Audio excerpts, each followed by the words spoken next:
head coach Mick. You spoke on the pregame show about being tough on offense, being tough enough to get what you wanted, to run the offense and get the kind of shots that you wanted. Well, in the second half, a historically good second half, 74% overall, 75% outside the arc, 82% from the line, 55 points against a team that generally doesn't give up many. That was an impressive show. We needed all of them because they made some shots, boy. You know, they give them some credit. The Alston kid, man, is he playing well.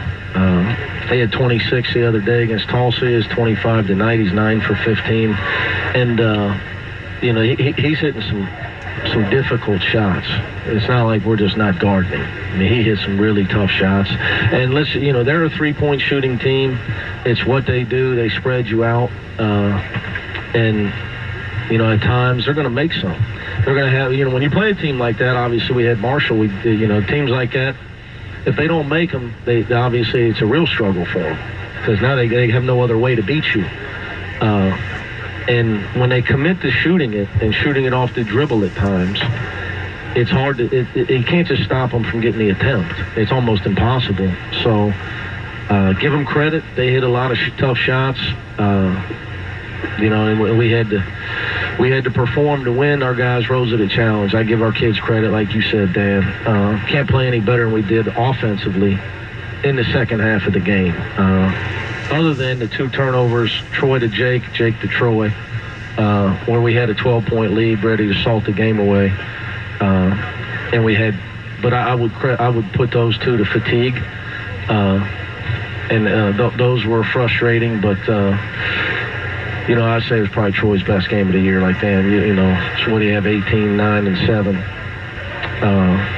He stepped up when his team needed him. I keep telling the guys, you know, coaches, you look real smart when that ball goes in. Everything, you know, the guys are executing. They're making the right pass. You're getting the shot you want. The guy's knocking the shot in, finishing around the basket. You look like a genius. Because we definitely didn't look real smart as a defensive coaching staff. We were struggling on the other end. Points of emphasis at halftime on your offense. You know, I think, Chuck, that people don't, you know, you don't always get upset. I was as calm as I've been all year. And I explained to the guys, look, Temple's record is false. They're really, really good. They're really well coached.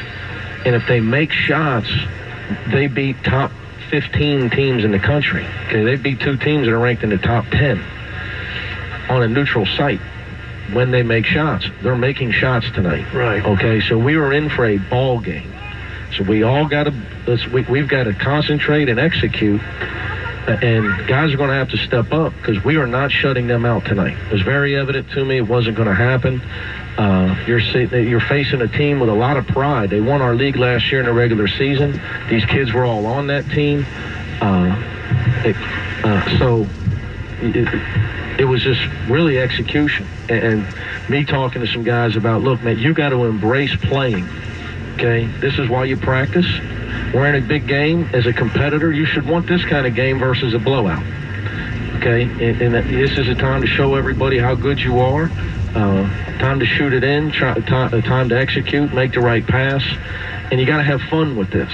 You can't say, oh, you know, the game's close, and, you know, then the crowd follows. We got to embrace the situation because each game is unique.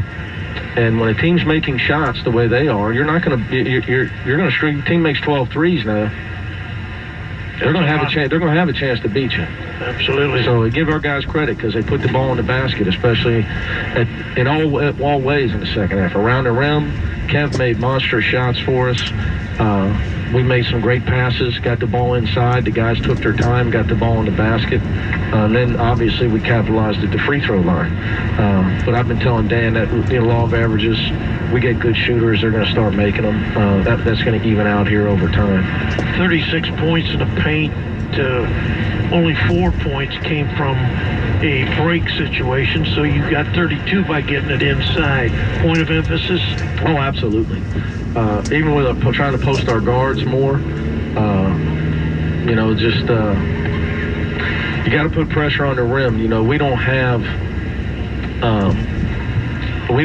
Kane Broom eligible right now, and he's a guy that he beats his man with ease. and he can put pressure on you, getting the ball in the paint off the dribble with unbelievable quickness. This team, we have to pass the ball inside. At times, we beat our man. There's times. But we're a bigger team. We got a 6'4", 200-pound point guard. Kev's a shooter more than a driver. You know, what I would tell you is I was more happy with Jake getting 14 or 15 points with only one three-point shot, getting himself to the rim more, offensive rebounding more. But it's always a point of emphasis with us, Chuck. You know, we do things is we chart our offense. If we get a low post touch, our offensive efficiency is triple what it is if we don't get a low post touch. Just a touch, whether we throw it out or not. So definitely, when teams play man-to-man, we got to get the ball. We got to play inside out. Deflections much more so in the first half than the second half? Yeah, because we had 20 at half, into a 33. We caused a lot of, thank God we turned them over in the first half because they were 11 for 18 from the field. You know, they made some hard shots. Like I said, you got to give that kid Alston credit for some of the shots he made. And I thought the game was called a little tighter tonight. So, there was some drives to the basket. I thought we defended well. I'll have to watch the film. But these games, these games are World War III. You get a team like that. It's a wounded animal, desperate for a win. It's a tough game to officiate. They were putting their head down, trying to drive hard at us. It's hard to defend that at times. I know the crowd was frustrated, saying, well, what are we supposed to do? Just get out of the way. But our guys adjusted to it as time went on. I was going to say, important note to me was your halftime offensive rebound total. Well, they didn't have many to get. They didn't miss any shots, Chuck. Exactly. But, I thought Gary and Jacob and Kyle did a little bit better job here, for us getting to the glass.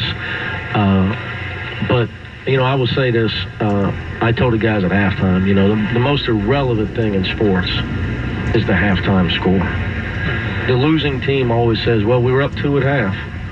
While the winners are, where are they at, Dan? Dinner. They're always out eating. Right where I'm going right now. Okay.